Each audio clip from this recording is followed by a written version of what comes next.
Si je me balade à Papeete ou ailleurs et que je pose spontanément la question aux gens que je rencontre, aux Tahitiens notamment, aux jeunes, aux plus vieux, est-ce que vous parlez tahitien?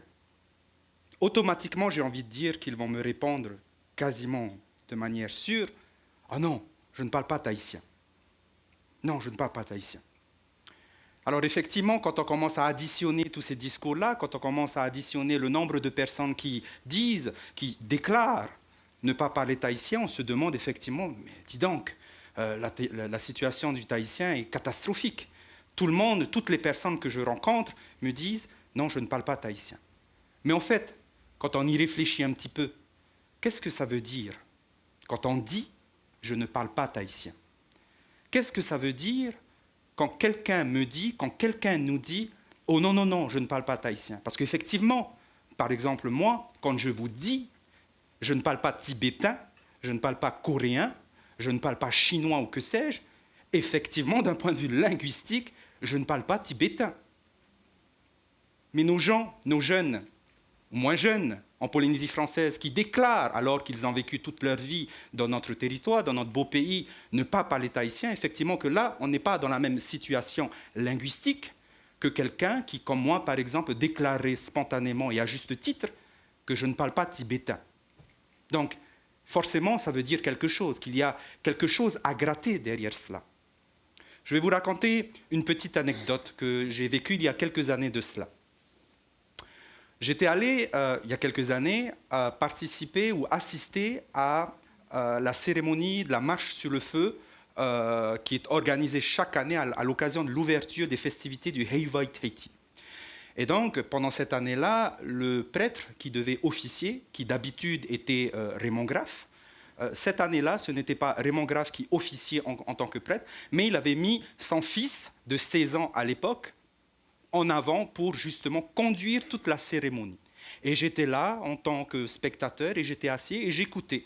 J'écoutais ce jeune homme de 16 ans, 17 ans, passionné par ce qu'il faisait, conduire cette cérémonie religieuse, spirituelle, pendant 2 heures dans un tahitien impeccable.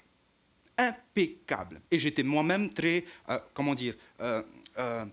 impressionné par la qualité de son tahitien. Évidemment, il est le fils de Raymond Graff, donc on se dit que c'est beaucoup plus facile. Et voilà qu'à la fin de son intervention, de sa cérémonie, il y a la horde de journalistes qui se ruent vers lui justement pour lui poser les questions, parce que là, c'est le moment de poser les questions pour le journal télévisé. Et là, première question en français. Et effectivement, dans un français approximatif, il répond à l'aise, sans complexe. La parole est libre. Et elle glisse.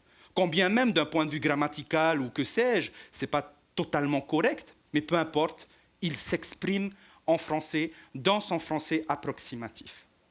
Et voilà que, comme à l'habitude, une fois l'interview en français terminée, on passe à l'interview en tahitien. Là, waouh!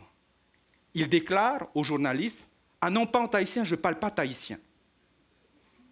Alors j'étais assis à côté et je me suis dit, mais enfin, je t'ai écouté, j'ai été interloqué par le fait que pendant 2 heures, notre ami avait conduit une cérémonie exclusivement tahitienne et que voilà, une fois devant les caméras, bon, sans doute qu'il y a la pression de la caméra, etc., mais une fois devant un autre public, il déclarait ne pas parler tahitien. Alors à partir de là, je me suis mis à réfléchir. Parce que finalement, cette situation-là n'est qu'un exemple parmi tant d'autres. Comme je vous le disais, je peux aller partout à Papeete ou ailleurs et poser spontanément la question, comme ça, de but en blanc, aux personnes. Est-ce que tu parles tahitien? Et très généralement, très souvent, les gens vont répondre non, je ne parle pas tahitien. Alors, qu'est-ce que ça veut dire? Qu'est-ce que ça veut dire quand quelqu'un vocalise et dit non, je ne parle pas tahitien? En tant que sociologue, on aime à interpréter justement ce qu'on appelle être du sens commun. Et donc, s'il fallait que j'interprète personnellement, sociologiquement, ce propos, non, je ne parle pas tahitien, eh bien, je l'interpréterai sociologiquement de la manière suivante. Non, je pense ne pas savoir suffisamment maîtriser les codes de l'expression orale en tahitien en public, pour me donner l'autorisation, pour me permettre de m'exprimer dans ma langue maternelle, à savoir le tahitien. Et donc là, ça change la donne. Là, on n'est plus dans un problème purement linguistique, c'est-à-dire, moi, je ne parle pas tibétain, on n'est pas dans ce cas de figure-là. On est dans un cas de figure, je dirais plutôt de sociolinguistique. C'est-à-dire que ce qui fait que ce jeune homme, nous, moins inclus à une certaine époque où je vocalisais « non, je ne parle pas tahitien », c'est parce que nous sommes mus, tout un chacun, par des complexes. Par des complexes qui n'ont rien à voir avec la dimension purement linguistique. C'est un complexe sociétal. Un complexe sociétal parce qu'effectivement, parler tahitien, ce n'est pas tout à fait comme parler le français.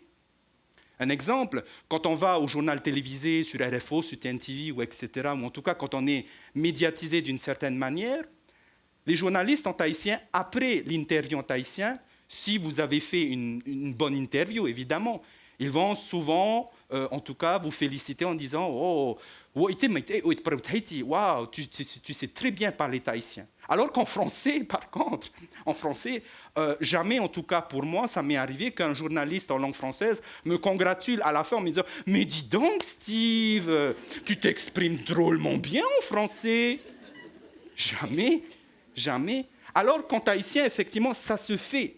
Ça se fait. Pourquoi ? Parce que, effectivement, le rapport que nous avons avec le tahitien est différent du rapport que nous avons avec le français. En tahitien, ce qui est important, c'est la performance oratoire. À partir du moment où on doit s'exprimer en tahitien et a fortiori en public, et j'inclus les caméras à l'intérieur, quand on est en public, nous ne sommes plus dans un rapport de communication, comme on peut l'être en français.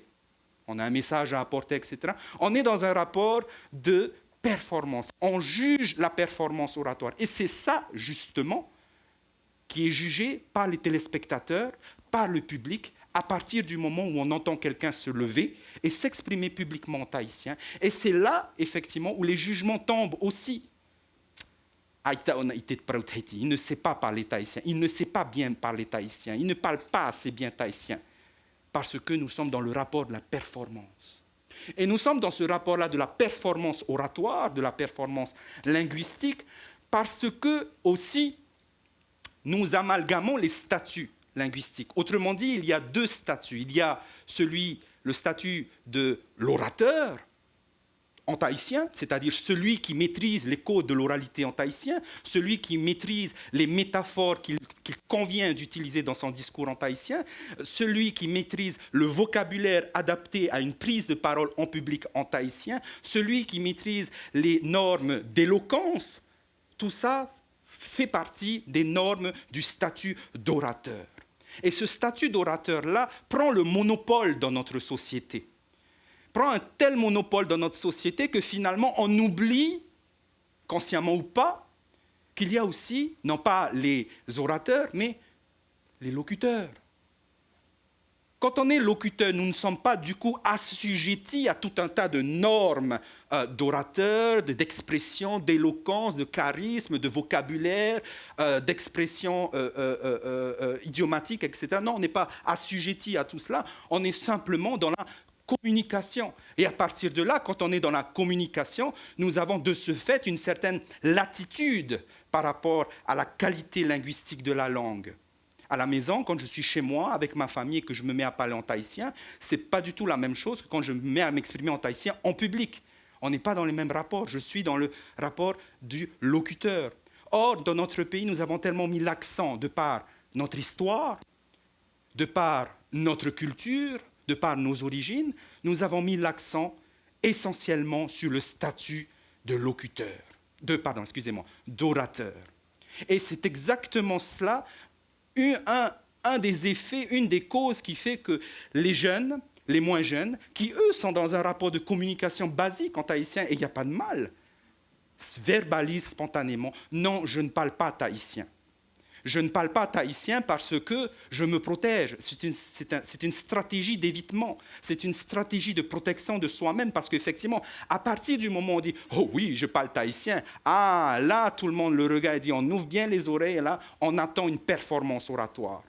Et à partir du moment où cette personne n'est pas capable de remplir ce contrat socio-linguistique, dirons-nous pour utiliser un peu des termes techniques, eh bien là, à partir de là, non, tu ne remplis pas le contrat, tu n'es pas dans la performance, et là viennent les critiques, et là viennent les attaques, et là viennent les pics. Et quand les pics, les attaques arrivent, etc., eh bien, ça produit ce que l'on connaît dans notre pays, le mutisme de notre langue. Très souvent également, en tant que professeur de tahitien ou expert de la langue tahitienne, on m'a souvent posé également la question, que ce soit de la part des parents, de la part des élèves, des étudiants ou de n'importe qui. Mais Steve, en fin de compte, à quoi ça sert le tahitien? À quoi ça sert de parler tahitien? Dans un monde, dans la mondialisation que nous connaissons à l'heure actuelle, où effectivement l'anglais et le mandarin, très bientôt, voire peut-être déjà tout de suite, vont devenir des langues puissantes d'un point de vue économique dans notre monde, dans cette ère, dans cette mondialisation, à quoi ça sert de parler tahitien? Eh bien, voyez-vous, quand on pose cette question, c'est-à-dire quand on pose à quoi ça sert, autrement dit, on pose la question de l'utilité de la langue tahitienne, eh bien, dans cette question-là, il faut aussi retraduire ces propos-là de manière sociologique. Autrement dit, à quoi ça sert de parler tahitien? Traduction. Est-ce que mon gamin, en apprenant le tahitien, pourra un jour éventuellement décrocher un job où il va gagner 400 000 francs par mois? C'est assez trivial, je sais bien, je caricature, mais ça reflète quand même une certaine réalité cachée dans les esprits de certains qui posent la question de l'utilité de la langue tahitienne. À quoi ça sert le tahitien? Traduction, est-ce que mon gamin va pouvoir tout simplement et légitimement avoir un boulot et pouvoir vivre? Or, quand on pose la question de l'utilité, eh bien, on amalgame le concept d'utilité avec le concept de valeur. Très souvent, on pense que ce qui est utile a automatiquement de la valeur. Du tout. On est dans l'amalgame. Une chaise, une table à repasser, par exemple, pour repasser ma belle chemise qui est un petit peu froissée, une table à repasser est extraordinairement utile. Mais est-ce que la table à repasser a de la valeur? Ou en tout cas a de la valeur dans ma vie en tant que Tahitien, dans ma vie en tant que Polynésien? Non. Donc il faut bien dissocier effectivement la question d'une part de l'utilité, est-ce que c'est utile, et la question de la valeur. Or, quand les gens se basent essentiellement, les parents d'élèves, les élèves, etc., sur la question de l'utilité, donc de sa valeur mercantile, on oublie totalement, on occulte totalement la question qui, pour moi en tout cas, est essentielle, la question de la valeur des langues vernaculaires, la valeur du Reo-Maori. Qu'en est-il de sa valeur poétique? Qu'en est-il de sa valeur philosophique? Qu'en est-il de sa valeur culturelle? Qu'en est-il de sa valeur esthétique? Qu'en est-il de sa valeur identitaire? Qu'en est-il de sa valeur en tant que vision, d'une certaine vision du monde? Tout cela fait partie de la valeur, mais on n'y apporte pas grande attention, parce qu'effectivement, nous sommes monopolisés par l'essentielle question de l'utilité mercantile, l'utilité en termes d'argent. Et je pense que si nous vivons dans une société saine, si nous devons vivre dans une société saine, ou en tout cas apaisée dans nos complexes, nous devons également regarder l'aspect de la valeur patrimoniale de nos langues, l'aspect de la valeur esthétique, poétique, philosophique de nos langues vernaculaires. Ça compte également. Et pas uniquement avoir un rapport avec les langues vernaculaires du type, est-ce que, dans un calcul, est-ce qu'en choisissant cette langue, je vais pouvoir avoir un travail qui va me rapporter tant? Là, on est dans une vision extraordinairement appauvrie de ce que c'est qu'une langue. Et a fortiori de ce que c'est qu'une langue autochtone dans un pays autochtone. Donc réfléchissons, et c'est mon message, réfléchissons sur ces dimensions-là. Attention, dissocions bien ce qui est de l'ordre de l'orateur, de l'ordre de ce qui est du locuteur. Dissocions la performance oratoire de la performance, de la communication. Ce sont deux choses à dissocier. Dissociant enfin le concept d'utilité au concept de valeur. Et c'est exactement pour toutes ces raisons-là, et c'est exactement pour tous ces amalgames que nous avons dans nos têtes, moi y compris, je ne suis pas un cas à part, c'est tous ces amalgames-là qui font qu'aujourd'hui, nos jeunes ou nos moins jeunes ont du mal à verbaliser, ont du mal à faire sortir cette langue qui est déjà présente dans leur AAU, dans leurs entrailles, qui est là, à verbaliser et à faire sortir, parce que nous sommes ensevelis, c'est le mot, ensevelis sous une tonne de complexes qui eux-mêmes tirent leur énergie au travers de tous les amalgames que nous avons dans nos têtes par rapport aux langues. Donc oui, le thème de notre rencontre aujourd'hui, c'est « sortant de notre zone de confort ». Eh bien, pour la langue tahitienne ou pour toutes les autres langues polynésiennes, sortant de notre zone de confort et osant. Pour ceux qui n'ont pas l'habitude de s'exprimer, osez parce que cette langue vous appartient, tout comme elle m'appartient.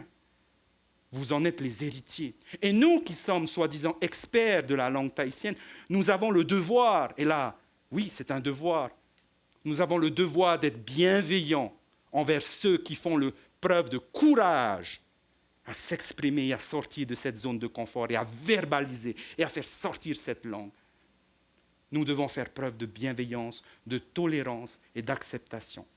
Parce que finalement, les erreurs, j'ai envie de dire, quand on part faire du shopping à Los Angeles et qu'on essaie tout un chacun de baragouiner en anglais, ça ne nous pose aucun problème, n'est-ce pas? Aucun problème. Alors là, on est fort. On peut baragouiner n'importe quoi en anglais, aucun problème, on s'exprime, aucun complexe, etc. Pourquoi diable donc, lorsqu'il s'agit de la langue tahitienne, de notre langue à nous, là, mutisme? Non, sortons de notre zone de confort et soyons bienveillants les uns envers les autres. Yoran.